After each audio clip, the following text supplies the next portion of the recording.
সিজদায় পড়ে আল্লাহরে বলবেন, আল্লাহ এই পৃথিবীতে আমি ছাড়া তোমার গোলামের অভাব নাই, কিন্তু তুমি ছাড়া আমার দ্বিতীয় কোনো রব নাই। চোখের পানি ছেড়ে আল্লাহরে ডেকে বলেন, আল্লাহ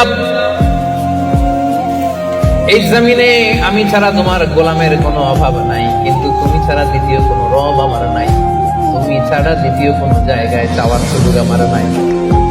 চোখের পানি ছেড়ে আল্লাহরে বলেন, আল্লাহ কোরআনে তুমি শিখিয়েছো ফরিয়াদীদেরকে কেউ যদি চায় ওই ফরিয়াদীদেরকে বারণ করা যায় না, তুমি কেমন করে এই অভাগা ফরিয়াদীকে আজকে ফিরিয়ে দিবা? চোখের পানি ছেড়ে আল্লাহর কাছে চান, সব তিনি দিয়ে দিতে পারেন। চিল্লায় বলেন ঠিক কিনা? গোটা বিশ্বের সবাই আমাদের যার যা লাগবে সব যদি আল্লাহর কাছে চাই, আল্লাহ যদি সবাইকে সবকিছু দিয়ে দেয়, আল্লাহ বলে আমার ক্ষমতার 1 ইঞ্চিও কমবে না। চিল্লায় বলেন ঠিক কিনা?